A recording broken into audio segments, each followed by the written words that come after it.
Great. Thank you so much, Jamie. Thank you, everybody, for being here. We are so excited to be with you, and I hope that you are enjoying, or maybe I should say, surviving the final few weeks of the school year. And I'm excited to have the chance to debrief and reflect on all the work that we've done together with questions and the question formulation technique this year. And I'm lucky to be here with Iman. Hi, everyone. Nice to see you again after almost 5 months. So glad we can wrap up together. Okay, so as it's been with previous sessions, you can access all of today's materials at our event page on our website, including this PowerPoint after our session. It'll be up there. So we hope it's a resource to you even once we've concluded here. If you aren't already part of our network, we really encourage you to sign up. It's totally free and you'll have access to tons of resources, and you'll stay in the loop with just a monthly newsletter with updates on new materials we've got and some new learning opportunities. And as always, feel free to use and share these resources. So Sarah, I don't know if you want to let us know what you've been up to the past few months. Yes. So I saw all of you back in November. At that point, I was very pregnant. And in the meantime, my son arrived. This is a picture from Adam. He was born right before Christmas. So I have been very busy and also completely out of the loop. Oh, thank you. Thank you, Jenny. It's been a challenge. And I will tell you that this is my very first day back in the office. So I'm excited that I get the chance to be with all of you, and we've already done this great work together. So I thought a good place to start is just catching up. And I told Iman this morning, you need to get me caught up and also for us all to get caught up together. Yeah, and the best way we thought we could do that was with an interactive poll. So I just put a link in the chat box.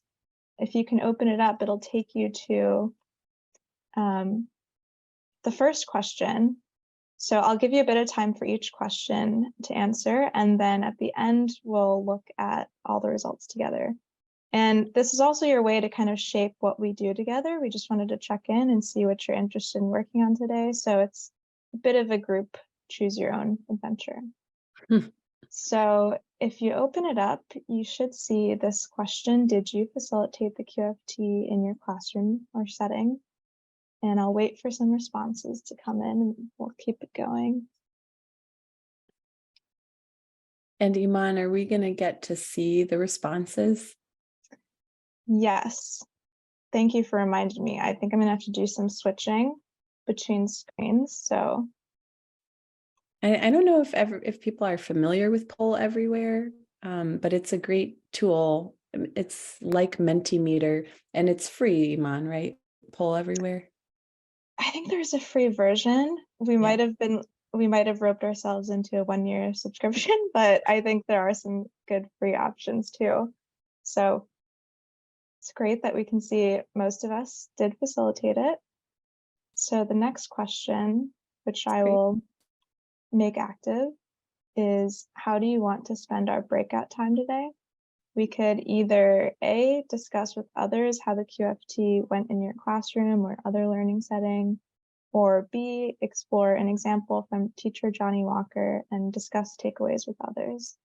And if you're with us for our last session in January, that's when we had Johnny Walker on. So he's got some great work we could look at too.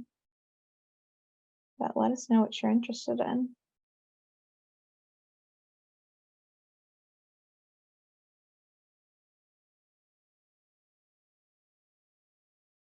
Okay, I'm seeing a lot of people are leaning towards Johnny Walker. So it's very helpful of you all to be passionate and weighted one side or the other. It helps us, makes the decision a little easier. Iman and I hadn't discussed our backup plan if people were split 50-50. yeah, if it was a tight race, that would have been really tough. Yeah. Okay, and finally, so I think we'll go with Johnny Walker. This is the last question to start with. We wanted to make this a bit of a mini QFT. So your question focus prompt is using a question formulation technique in your classroom or setting. And they're a bit cut off here, but I want you to remember the 4 essential rules for producing questions to 1, ask as many questions as you can. 2, do not stop to discuss, judge, or answer your questions. 3, write down every question as stated. And 4, change any statement into a question. So I'm going to give you about a minute and a half, and just ask as many questions as you can. You can input more than one here.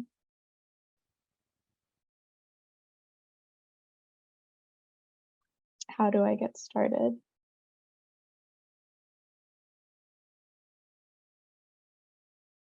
What materials will I need?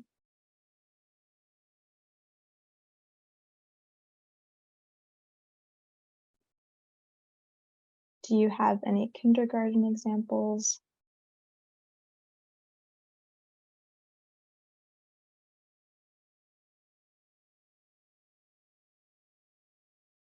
Do I need to predetermine groups?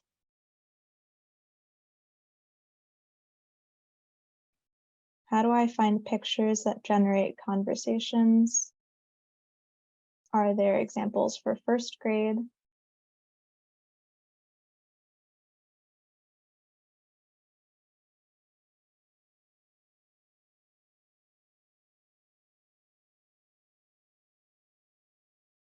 So any other questions? About 20 more seconds. And really think about, what we have this time together, what would really be helpful to you when you think about making this work well in your setting. Do I only use pictures to generate questions from?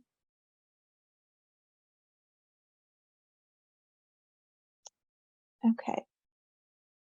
Well, we'll hold on to these questions, and of course, if more come up, you can add them to the chat.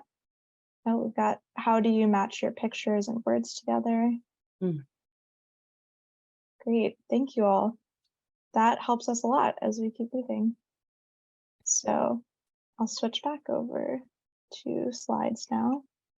And I know Iman had sent out a survey ahead of time that I know I think it got lost in the newsletter, but a couple people on Twitter did respond, and we know that how to use the student questions was another theme that came up quite a bit in those responses.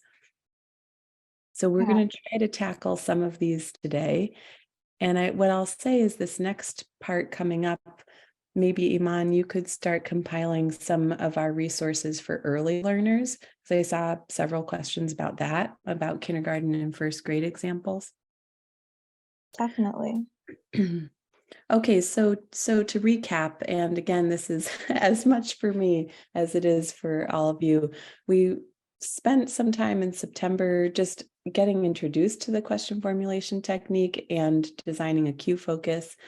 In November, we dove deeper into lesson planning and design, and then you were finishing a lesson design after that. In January, you saw Johnny Walker, who was a high school social studies teacher with Iman. I wasn't there, and you were facilitating the QFT at least once. It's really great that so many of you were able to. And if not, there is always next year. So you can start planning now. And then today we're thinking about just, again, reflecting on all of that work, but also thinking ahead to what's beyond the QFT. How do you move from a one activity that promotes questioning to a more habitual practice of being curious learners? So that's really the main thrust today. And then our homework to you, which we have no way of assessing, so it is really an honor system here, but I'd invite you to pick one of the resources that Iman's going to be sharing as we go here that you want to spend more time with, and really take a closer look, and then start planning now for QFT at the beginning of the school year next year, because I think it's a really great way to start the year off with, well, who are you? What do you want to know? What are you curious about? Okay, next slide. So I put this question up here. Just this is a question that I sit with a lot, and we are attempting to give you some ideas today, but we're not going to answer it fully. And that's, how might you sustain a culture of curiosity that outlasts one QFT lesson? So, you've figured out the QFT, you've done it. What next? How do you sustain that culture? And before we get further into that, we thought we could also just review some core QFT best practices, because we've all covered a lot of ground together in the past 3 sessions. So we'll just review a little bit. Number one, as you would with any lesson plan design, we really encourage you to identify your objectives for the lesson at the start. Even before you start thinking about the prompts, it's good to think about why you're using the QFT and why that might be the best tool for you to accomplish your lesson objective. And this is the Q-Focus design tool that you may be familiar with from previous homework. I'll put it in the chat again. It can be really useful when you're figuring out why you want to use the QFT. Q-Focus design pointers or refreshers. The Q-Focus is that prompt that students respond to. It's what kickstarts all their questions. And it can be anything. It could be a statement, a phrase, a primary source, an image. Really, the sky's the limit. But our only hard and fast rule is that it cannot be a question. And that's because when you pose a question to students, they're going to be inclined to think that that's the only right question, or they're going to be inclined to answer it when they see that from you. So it really limits all the really broad lines of questioning that they could pursue. So just can't be a question. And also, it's really great to test with a specific Q-Focus example rather than abstract ideas. So you might think, I want them to ask questions about a photo of kids on a playground. But unless you have the specific example, that could be anything. So you want to have in front of you the really clear idea of what they might be responding to. It should also be directly tied to your objective, as we said. It should be simple, but not too simple. If it's too simple, the student questions might be really unfocused, or they might just not have enough to respond to. The other side of that, though, you want it to be interesting and provocative, but you also don't want it to be heavy-handed or clearly show your bias. So you want to be able to get students thinking, as we say, divergently in many directions, and try not to impose your view too much. And again, it just shouldn't be a question. Is there anything you would add, Sarah? I saw that we had questions about how to pair an image and a phrase. So I think that we are going to see a couple examples of Johnny's work in particular where he does that. But what I would say is Iman said you can use anything as a Q-Focus. It does not have to just be a picture. If you're pairing a picture with a phrase, I would try to keep that phrase relatively short, especially if you have young students.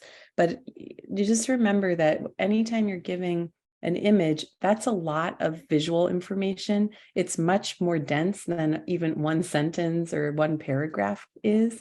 So just pick something really short. And I always like to say, if the phrase should be, again, tied to the objective, tied to the main idea. So if the picture of kids on the playground, okay, great. But why are you having them look at that playground? Maybe it's designing the perfect playground. That could be the phrase. Or maybe it's cooperating with others. That's a very different objective, a very different theme. That is what I would choose as the phrase. So if you're pairing a phrase with an image, that's your chance to be as explicit as you can about whatever the main idea is that the lesson is driving towards.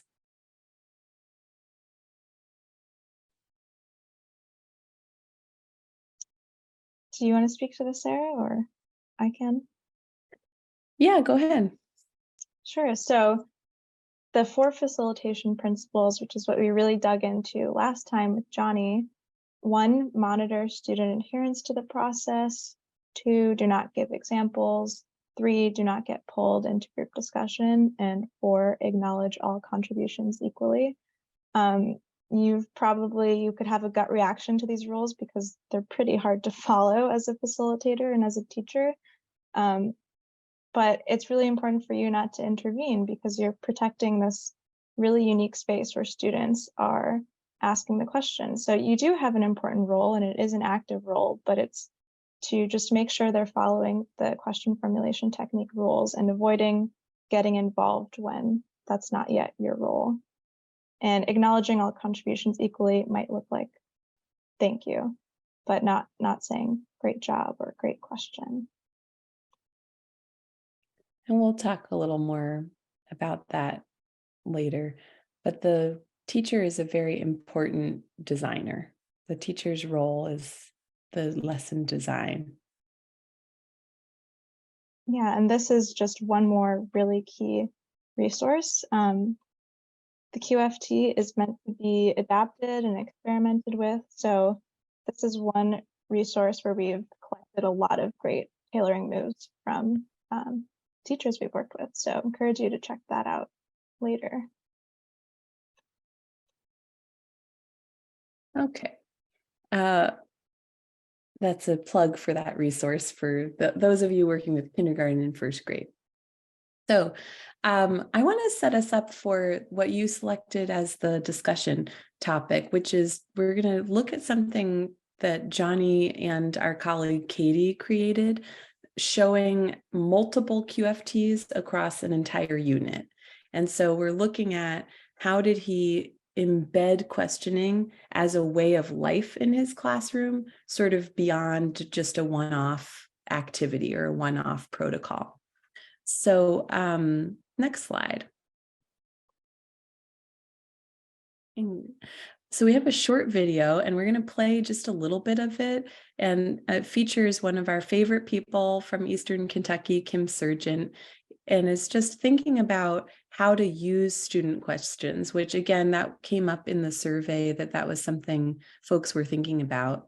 And I think it's a really good question when you get to you're sitting there with lists of student questions and you're not sure what to do next. So let's just listen to a couple minutes. And if you're interested in some more specific examples, then you could continue the video on your own.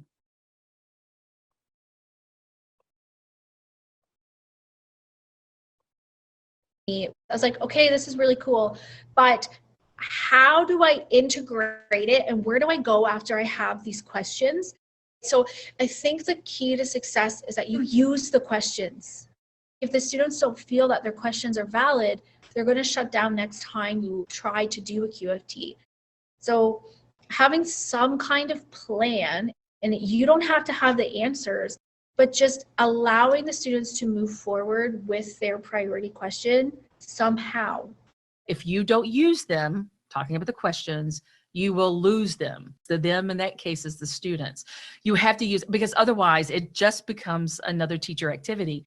I used mine to drive my unit. This other teacher I worked with in science, she used hers to drive her lab.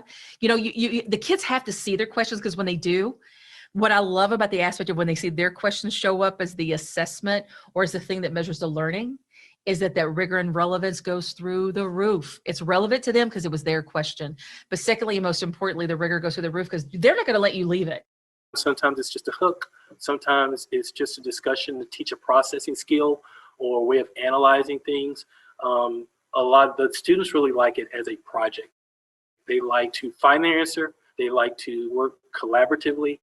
And they really like to present to show what they've learned. And I'd always ask, what's your question answered? Did you answer the question? Were you able to? And initially I'm like, Did I tell you the answer?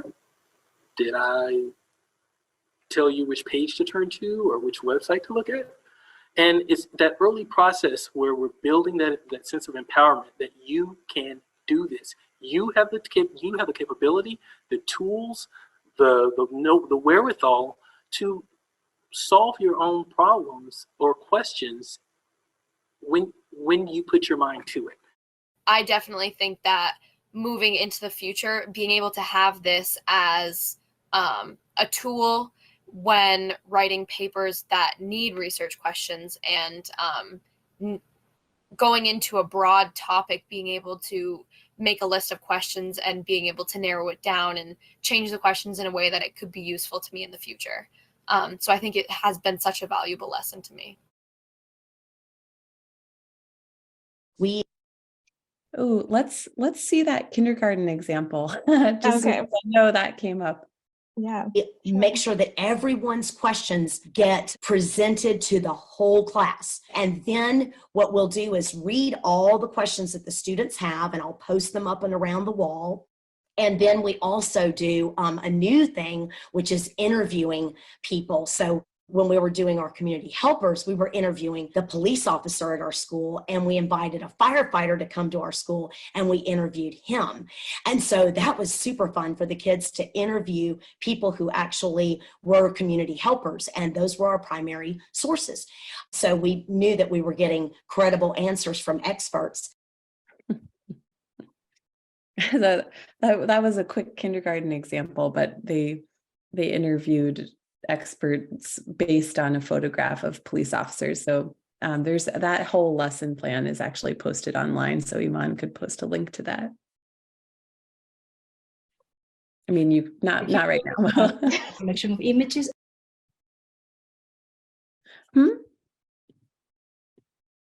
Oh, I didn't say anything. Did we miss a question from someone? Yeah, I think I heard something. Or was it the video maybe? It might have been the video accidentally playing again. Yeah, it might have been Patty. Okay, so this is a slide that you've seen before, but essentially, a lot of people start with a more or less, 45-minute to 55-minute, one block, one or maybe two lessons.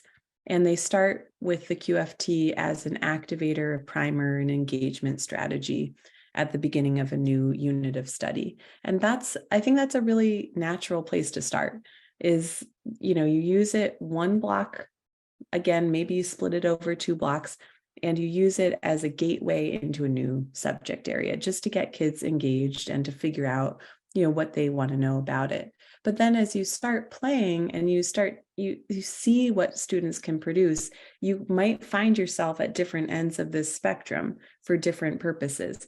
So Johnny Walker a lot uses this as a 5 to 10 minute do now. There are some teachers we worked with who are using the QFT as a much longer process. But I would just start with thinking of it as one chunk of time, whatever that chunk of time is for you.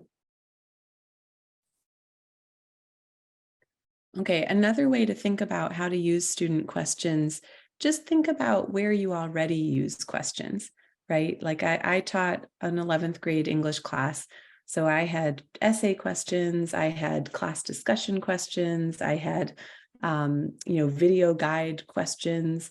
So you already use questions quite a lot. It's just that you wrote the question, or you got, a colleague wrote the question, or a question from a book. And there are places that is appropriate, that it is a teacher designed question. And there are places that work just as well if you can capitalize on some student questions. So that's another way just to think about how to get started using the questions. Here's another resource for you with another continuum. And the goal is not to get to one side or the other. And can you zoom in just a little bit, Iman? Sometimes questions are, you're not really doing anything with them. They were an assessment for you, or they were engagement. They're not, the physical questions don't go anywhere, and that's totally fine. And then other times you're going to use them, like the kindergarten teacher used them for guest speakers, or a lot of teachers hang them up on the walls, and students physically check questions off as they progress through a unit of study. Next slide. So a few good resources there if you want to dig more into how to use student questions once you have them. This is, again, from the lesson planning tool that you've all seen. And our suggestion to you is be flexible, because the best laid plans, as we all know in the classroom, have a way of going off the track sometimes. So sometimes you want to see what questions students have, and then take a minute and reflect on it, maybe overnight, and you come back in and you have a strategy how to use them. So I'm going to give you an example of that. Go to the next slide. So this is an example from an English class in Kentucky, a teacher named Rebecca King. She was teaching the play The Crucible, which is an Arthur Miller play that's based on Arthur Miller's imagining of the Salem witch trials, which was really about his experience during the Red Scare. So the teacher wanted to build some historical context. She also wanted to guide students reading and give them some more ammunition about themes like hysteria, ostracization, etc.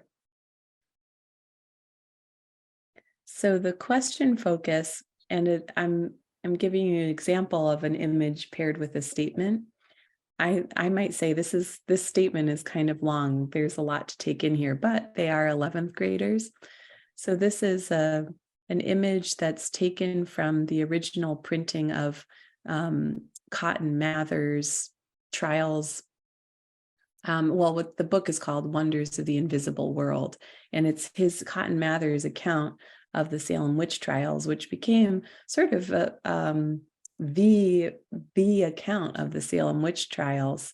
And he's very, very much in favor of them. So you have a quote from C.W. Upman criticizing Cotton Mather and really how sensational his writing about the Salem witch trials was. So let's go to the next slide, and just you'll be interested to see what students ask. So these questions are not unexpected. If you sat with that Q focus, you might come up with some of the same questions. There are a lot of places you could go here. The teacher was initially expecting questions that had to do with the connection between this primary source document and the play they were reading, and that's not where kids went. They really went literal based on the document in front of them. And so there are questions here about building the historical context. So you could take some of these questions about who is Cotton Mather, how many trials were there, how do you know they're witches? You could do a little quick, assign some questions, jigsaw, do some research. But you could also take these questions. I put green boxes around. You could do some close reading here. There's some attention to the cursive versus the print and the different fonts. Could you go back, Iman, to that document? So there's a lot that you can do with their questions. This could have turned into a close reading exercise because, of course, his fonts are part of what was so sensational. This he made the Salem witch trials sort of this I'm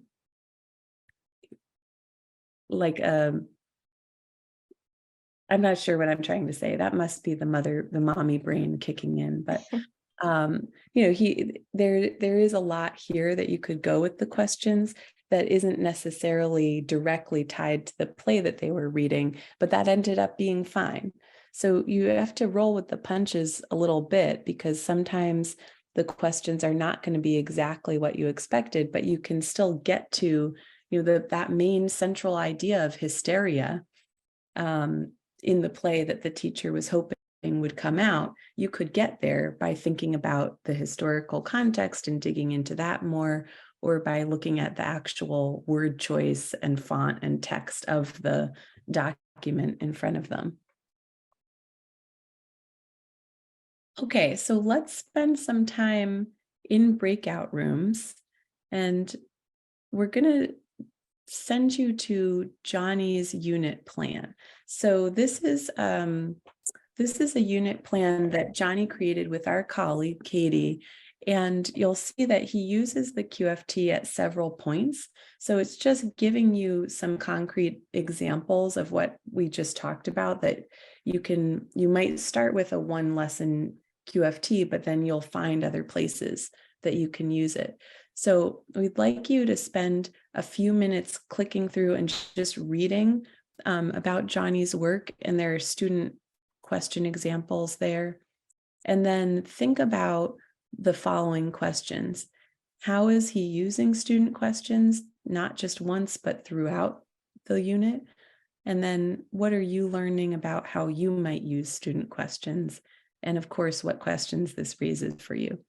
And we're going to ask everybody to take a few notes and pick a member of the group who's willing to report back when we come back together.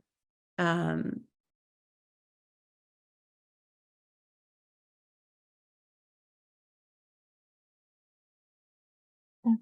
everyone should be back now. Okay. Meeting is being recorded. All right, welcome back, everyone. That was a short time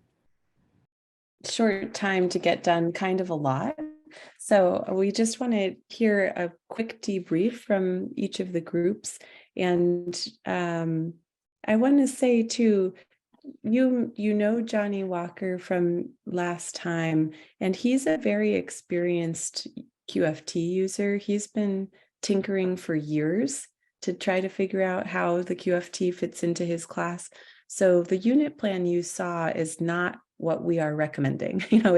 It's not what necessarily what you should be shooting for. It's just try to attempt to illustrate what he does, just to give you some ideas about how you can be using student questions in many different ways.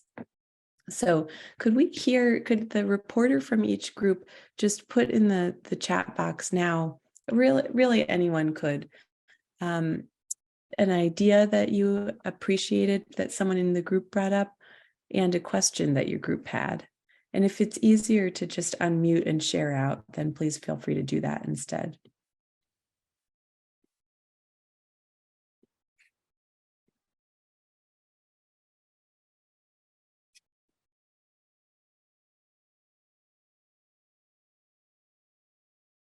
And I was snooping on some of your documents, so I did see some of what you wrote, but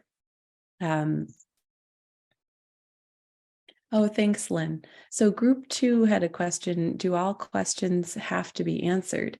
And the short answer is no. There are a lot of questions you see from Johnny's students that if he has an exit ticket that students did, they only select a couple of them. Or if they discuss as a group, maybe, half of them get answered.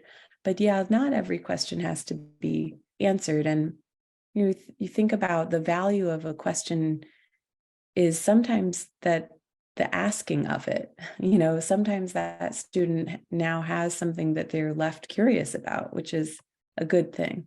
But no, he doesn't have every question answered. And I don't think every question has to be answered or addressed. Any other questions that came up, or an idea that you had from the interactive unit plan?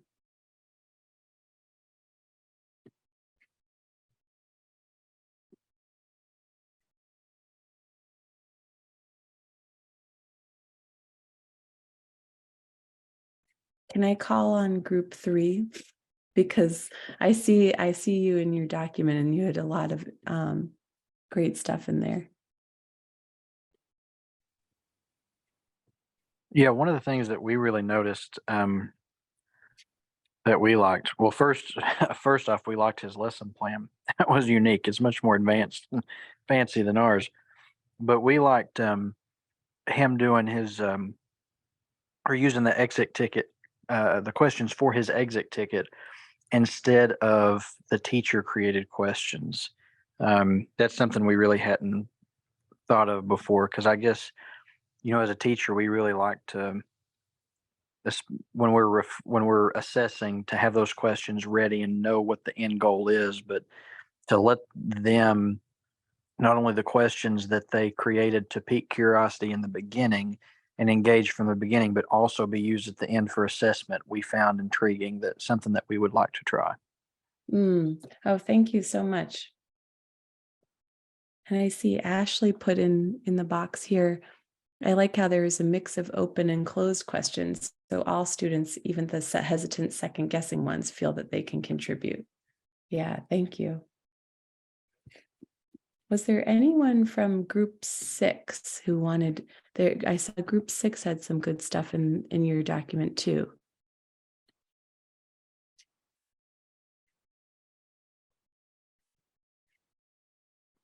That was me. I was just, I really liked how he allowed the student questions to lead the discussion. When you go on it and click on his little snippet of questions, I just really, I like that because it gives the students the power.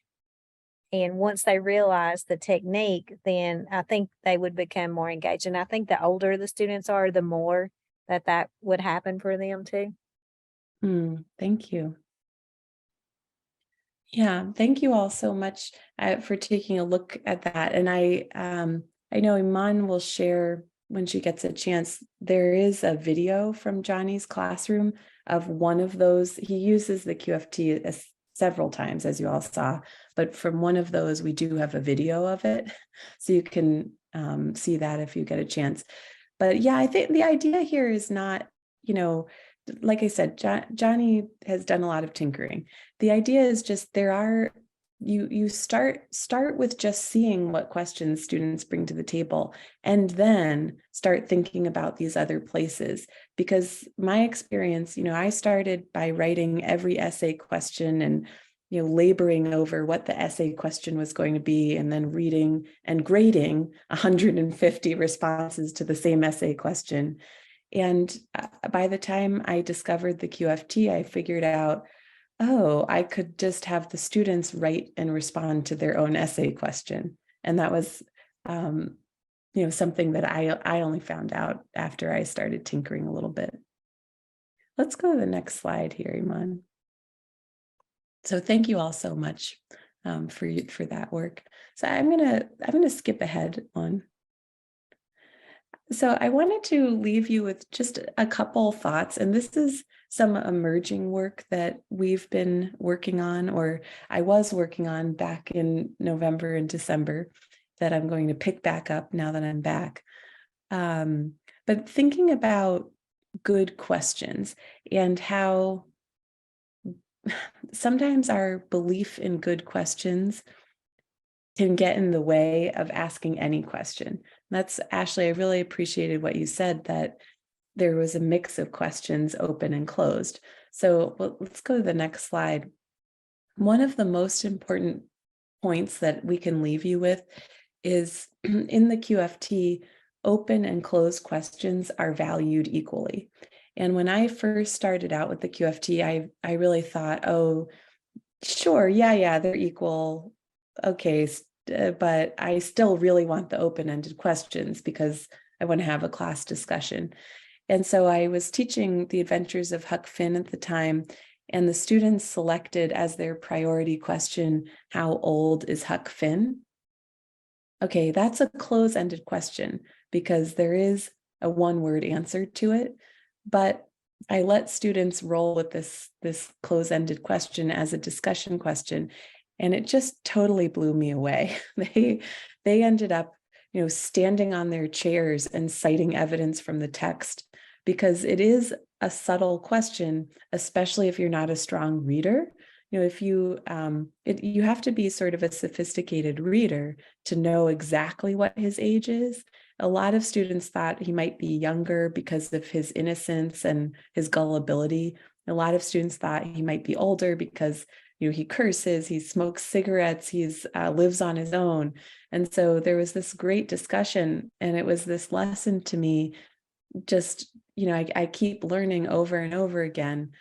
Close-ended questions are so valuable. This was an authentic question they had, and it ended up being a much better class discussion than the question that I had designed, which was something about Huck's growth as an individual and the influence of society. So that valuing questions equally is what creates that safety. So let's go to the next slide.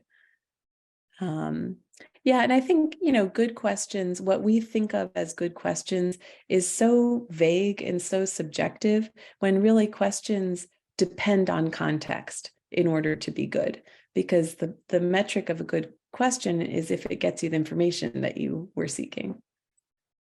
Next slide. Okay. So I thought it might be interesting just to show you a couple examples of questions in the wild. And what I mean by that is questions that are outside of an academic context. So, and this is something that you could even do with your students. You could show them some examples and just spend some time talking about closed and open-ended questions. This first one is from National Geographic, and it's an example that is given for how to create a geo-inquiry question. You click, I think there's a box that comes up, Iman. So this is a real life explorer, and the question that started his career was, is there any healthy ocean left? Close-ended question, right? Is there anything? It sets you up for a yes or no response. Is there any healthy ocean left? But then you'll notice that one question touched off an entire paragraph of other questions, and it actually fired him to become an oceanographer.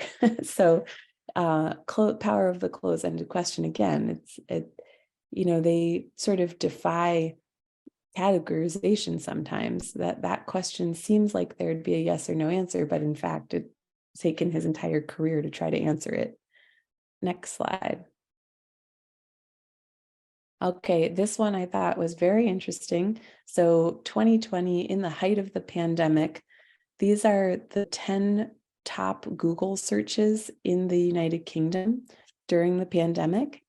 I just want you to take a quick look at how many are closed, how many are open.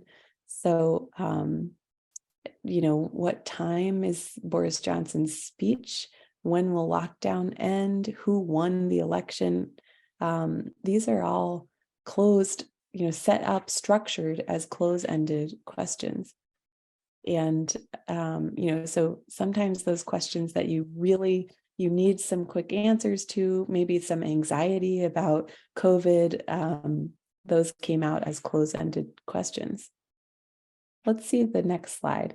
Okay, and this is an example from my own life, and I really encourage you pay attention to some of the questionnaires that you're asked to fill out on a regular basis. This is from my doctor. It's a major hospital in Boston, and you probably fill these out all the time for your doctor too. You'll see that it's a questionnaire that is entirely close-ended questions. And again, here, close-ended questions, it's a large hospital, thousands of patients. If you want to collect data, if you want to do any research or study any of the data, if you want to collect information from a lot of people, you need a close-ended question like this, potentially. In this hospital, particularly, there are a lot of patients who might not speak English as a native language. Okay, so maybe a close-ended question is more likely that they're going to actually fill it out. And for providers, these are people who don't have a lot of time to sift through open-ended responses. So they need to screen you for particular other services really quickly, right? So it's again, close-ended questions in our life are so useful that sometimes I think we get fixated on the idea of asking a good question, asking the perfect question, that it prevents us from asking anything. And in fact, we know that there are questions have this flexibility and are very utilitarian in different parts of our life. So, maybe we should let go of the idea of good questions a little bit. Let's go one more. Oh, one more. Okay, so this is another thing. You've probably seen something like this before, but we use the way that we think about questioning in academic settings is we are often trying to teach students how to ask a particular types of question, right? And inadvertently we're using language that signals to them, oh, good question, not good question, right? So the thick and thin questions was something I used as a teacher. And you think about it, who wants to have a plain cheeseburger versus the cheeseburger with everything, right? So for a student, we're trying to encourage questioning, and sometimes the way that we talk about questioning can actually make it harder for them, right? So let's go to the next slide. So my radical suggestion is that we try to get away from using words like good or complex or sophisticated or thoughtful to describe questions. And those are all words that to students, they recognize that you're putting one above another. So if there is a thoughtful question, there has to be a not thoughtful question or a stupid question also. So my suggestion is that we move away from language that connotes judgment, just like the 4 rules that are asking us not to judge questions. And instead, when you're talking about types of questions, you can click a couple times, Iman. When you're talking about types of questions, let's think about questions in terms of their function and their context, and if they are effective for that function and in that context. And I think that by trying to frame questioning in a more neutral way, we're creating that safety and that space for students. Let's go to I wanted to just, I realize those of you who have to run because we're at 5:04, but I thought it'd be nice to take a final reflection if you do have a couple minutes, and Iman will pull it up again, but we'd love to hear from you, just sort of final thoughts, final questions, and I want to make sure that we put some of these resources in the chat that answer some of the questions that you brought up at the beginning.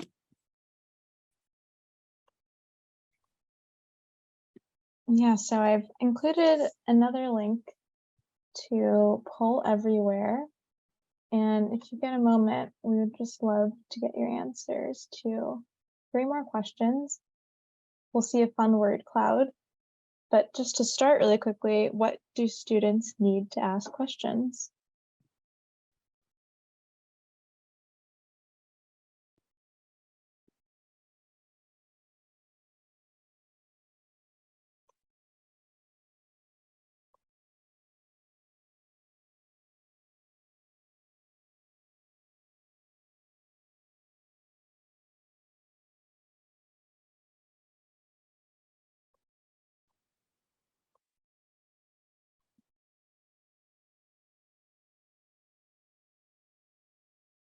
Oh, I've got the kindergarten lesson plan, Sarah.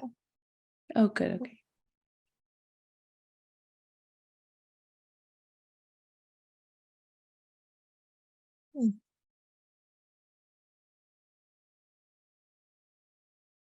Understanding, interest, question, maybe it was question asking together, thought,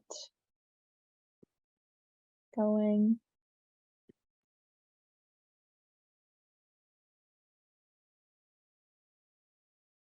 Fortunately, we can only do one at a time. Okay, safety.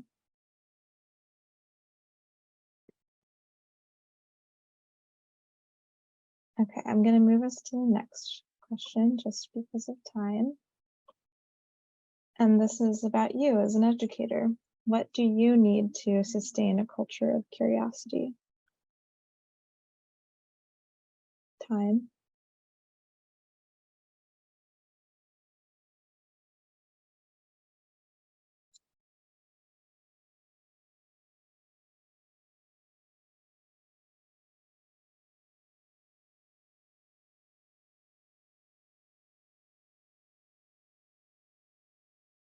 Resources. Interesting. Maybe it was interesting resources, can't tell.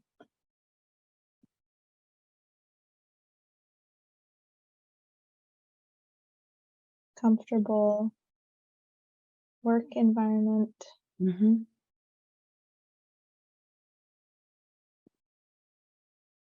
Practice. Mm-hmm.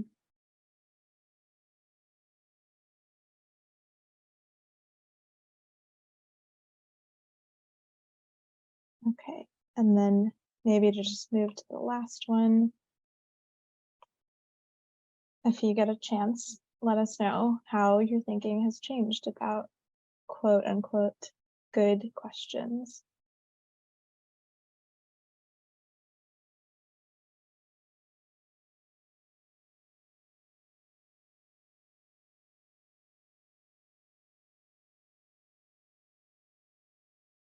Mm. Love the thick questions.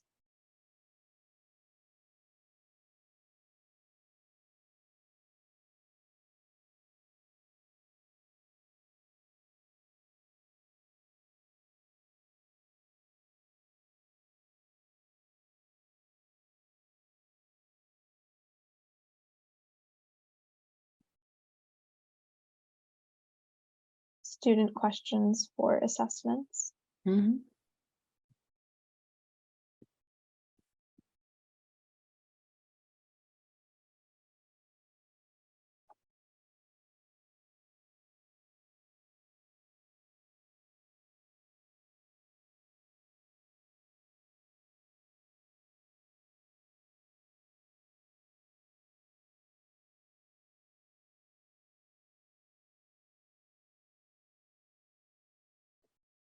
Iman, can you pull up some of, simple idea that can lead into complex learning?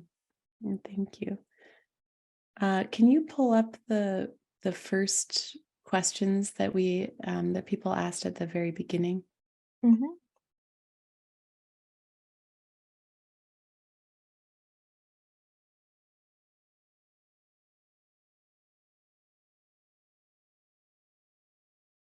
Was there a certain one you wanted to look at? Maybe this one?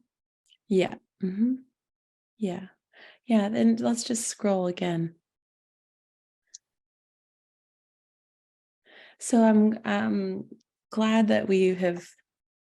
Do I need to predetermine groups?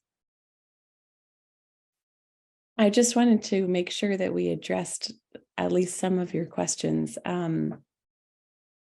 The predetermining groups is an interesting one because I would say it really depends on the class and the students and the teacher, so if your students work really well choosing their own groups, then I would do that. If they're used to you determining the groups, then I would try that.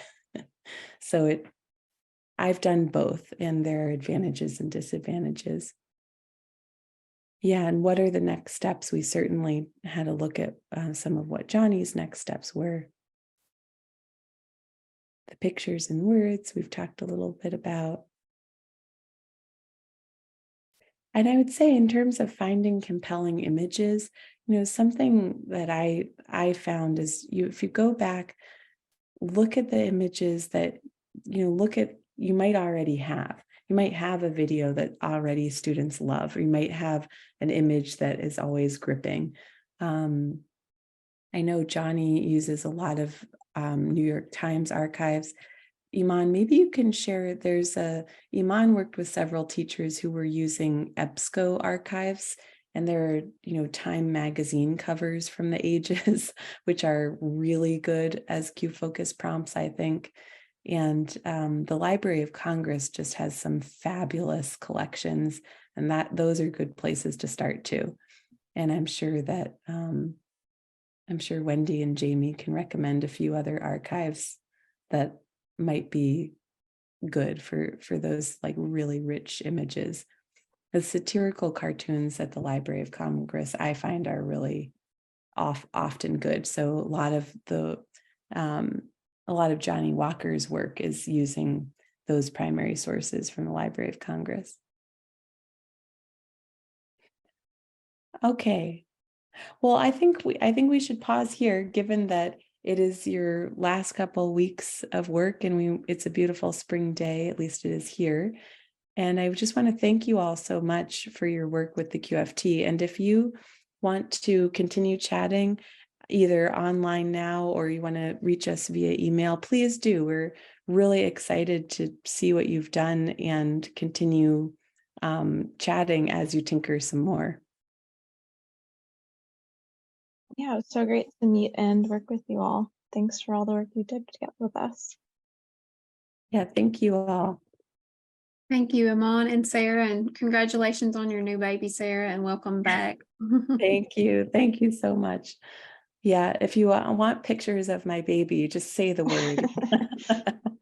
We love looking at pictures of babies, so share away. I did the session evaluation there for you guys.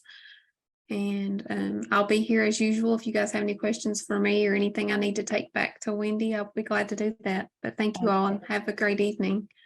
Okay, thanks, Jamie. Thank you. If you could just, I don't know if we are going to see Wendy on